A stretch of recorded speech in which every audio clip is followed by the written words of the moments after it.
कान्यकुब्ज नामक नगर में एक अजामिल नामक ब्राह्मण रहता था।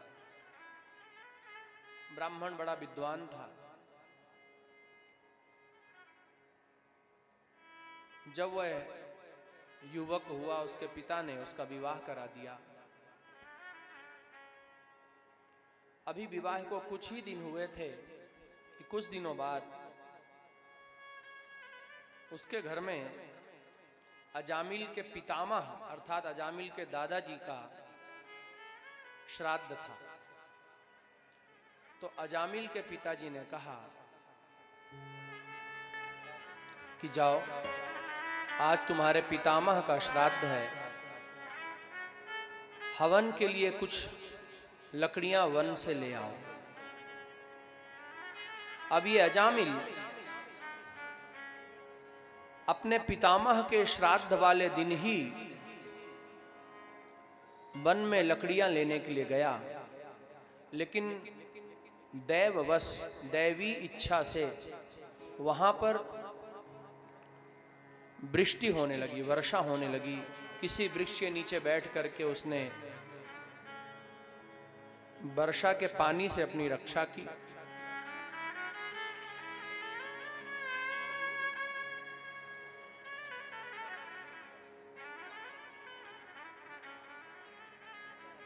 शाम का समय हो चला। शाम को अपने घर की ओर जब वापस आता है तो वन समाप्त होने के उपरांत जो गांव की सीमा है उससे पहले एक वैश्या का घर था। उस वैश्या के घर में कई लोग आ रहे थे, जा रहे थे, तो उसने भी थोड़ा सा द्वार तक जाके देखा।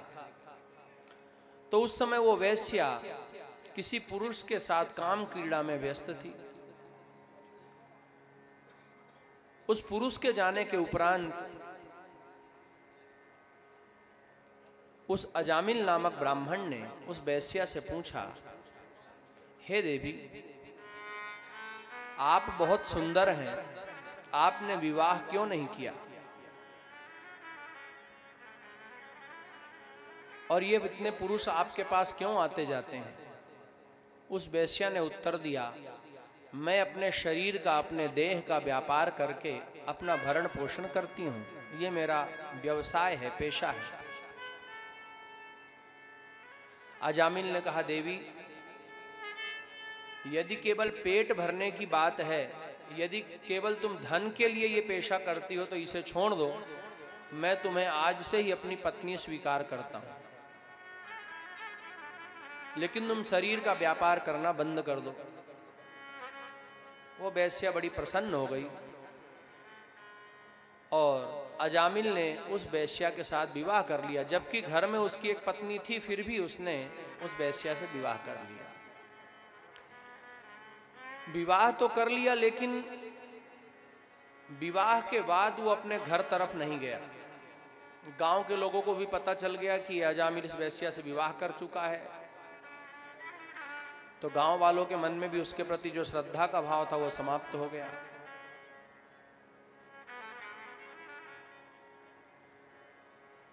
क्रमशः कुछ वर्षों के अंतराल में अजामिल के उस वैश्या से 9 पुत्र उत्पन्न हुए। कुछ कुछ वर्षों के अंतराल में 9 पुत्र उत्पन्न हुए। लेकिन जब 10वीं बार उसकी पत्नी गर्भवती थी, उस समय एक घटना घटित हुई। सुखदेव महामुनि उसका वर्णन करते हैं।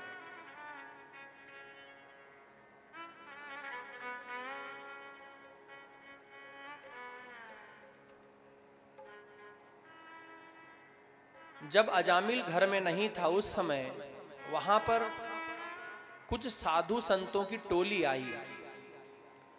शाम का समय हो चला था, तो उन्होंने सोचा यहीं पर कुछ भिक्षा मांग करके भोजन करते हैं, कल आगे भी चलेंगे।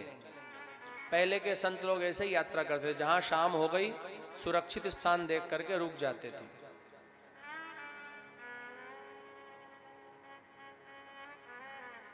उस वैश्या के घर में गए, उन्हें नहीं पता था ये वैश्या का घर है। संतों ने कहा, हे देवी, हमें कुछ भोजन दे दीजिए। वैश्या कहती है कि मैं आपको कुछ भोजन का सामान दे देती हूँ, आटा दाल चावल आदि, आप लोग स्वयं भोजन बना लें और प्रसादी प्राप्त करें। उस वैश्या ने अपना कुछ धन, अन्न उन संतों की सेवा में समर्पित किया। संतों ने उसके लक्षण से पहचान लिया कि यह गर्भवती है। गर्भवती नारी अलग ही दिख जाती है। अनुभवी व्यक्ति उसके पेट को देख करके या उसके रंग रूप को देख करके या उसके शरीर के डील डोल को देखकर पहचान जाएंगे कि यह गर्भवती है। संतों ने कहा, देवी देखो, हम तुम्हें और तो कुछ नहीं दे सकते, संत तो आशीर्वाद ही देते हैं, लेकिन यदि तुम हमारी बात मानो तो हम तुम्हारे कल्याण का एक उपाय बताते हैं कि अब ये जो तुम्हारा पुत्र हो उसका नाम तुम नारायण रख देना। वैश्या बड़ी प्रसन्न हुई। साधु संतों ने भोजन का सामान लिया, भोजन बनाया, उसके घर के सामने ही थोड़ी दूर पर भोजन किया, विश्राम किया। बाद में कुछ महीनों उपरांत जब उसको प्रसव हुआ तो एक पुत्र का जन्म हुआ। तब उस वैश्या ने कहा कि हे स्वामी, अभी तक जितने भी पुत्र हुए हैं उन सब का नाम आपने रखा है, लेकिन इसका नामकरण मैं स्वयं करना चाहती हूँ। यदि आपको अच्छा लगे तो मैं इसका नाम नारायण रखना चाहती हूँ। अजामिल ने कहा, जैसी तुम्हारी इच्छा।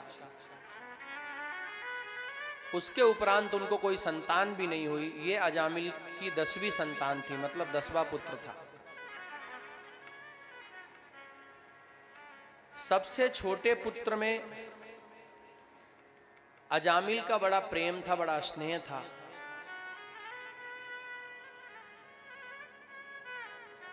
अजामिल का पूरा जीवन चोरी डकैती करते हुए, शराब पीते हुए, जुआ खेलते हुए, व्यभिचार करते हुए बीता था। उसने पांडित्य कर्म और ब्राह्मणों के द्वारा किए जाने वाले कर्मों का सर्वथा परित्याग कर दिया था।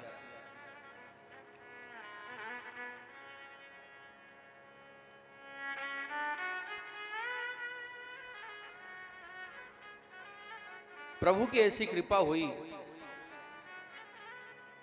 पूर्व जन्म के कुछ श्रेष्ठ कर्म कह लें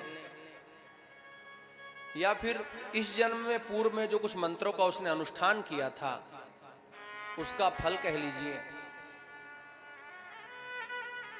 कि लगभग 88 वर्ष की उम्र में जब उसका मृत्यु का समय निकट आया तो उसको यमदूतों के दर्शन हुए।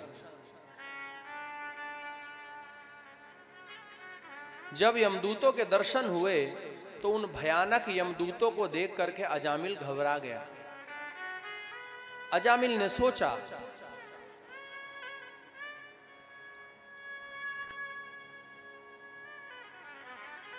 कि अब मेरी मृत्यु की घड़ी निकट आ गई है, मैं कम से कम अपने छोटे पुत्र से एक बार बात कर लूं। छोटे पुत्र पर उसकी बड़ी ममता थी, तो बड़े जोर से पुकारता, बेटा अजामिल, बेटा नारायण, मेरे निकट आओ। अजामिल ने पुकारा अपने पुत्र नारायण को। अब नारायण तो उसके पुत्र का नाम है, लेकिन उस नारायण नाम की ध्वनि सुन करके भगवान के पार्षद उसे बचाने के लिए आ गए। कारण कि नारायण नाम तो वास्तव में परब्रह्म परमात्मा का है। इसके बच्चे का नाम तो अभी कुछ दिनों पहले ही नारायण पड़ा है, जब से उसका जन्म हुआ, लेकिन वास्तव में तो नारायण भगवान का नाम है। तो संकट के समय यदि कोई ईश्वर का नाम पुकारे तो भगवान अवश्य सहायता करते हैं। हालांकि उसने अपने बेटे के भाव से अपने बेटे को ही पुकारा कि बेटा नारायण, मेरे निकट आओ।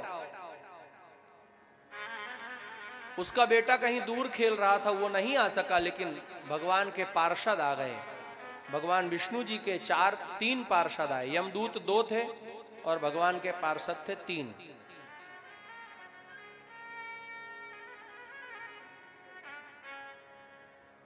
भगवान के पार्षद 4 भुजाधारी थे, शंख चक्र गदा पद्म धारण करने वाले थे। प्रत्येक पार्षद में 10-10 हजार हाथियों का बल होता है। उन पार्षदों ने यमदूतों से कहा कि हे यमदूतों, आप इस प्राणी को, इस जीव को नहीं ले जा सकते। यमदूतों ने कहा कि हमारे स्वामी यमराज ने आज्ञा दी है, इसका मृत्यु का समय है, इसलिए हम अभी इसके सूक्ष्म शरीर को लेकर के जाएंगे।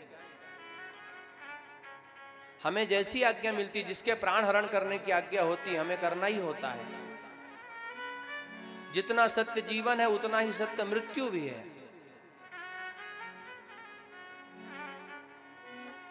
तब यमदूत कहते हैं, क्या आप लोग इसके पाप कर्मों को नहीं जानते? इसने जीवन पर्यंत पाप कर्म किया है। ब्राह्मण कुल में जन्म लेकर भी इसने बहुत सारे पाप कर्म किए, इसलिए इसे नरक आदि लोक मिलेंगे, पीड़ादायक मृत्यु प्राप्त होगी, कष्टकारक मृत्यु प्राप्त होगी। तब भगवान नारायण के पार्षदों ने कहा, हे यमदूतों, हमारे स्वामी भगवान नारायण का कोई भी व्यक्ति यदि नाम ले लेता है तो उसके सारे पापों का नाश हो जाता है। और अभी ये इसने अभी कहा कि हे नारायण मेरे निकट आओ, इसने हमारे स्वामी को बुलाया है। तो यमदूतों ने कहा कि इसने आपके स्वामी को नहीं बल्कि अपने बच्चे को बुलाया है। तो भगवान के पार्षदों ने कहा कि देखो, इसके बच्चे का नाम तो अभी नारायण हुआ है, वास्तव में नारायण तो हमारे स्वामी हैं।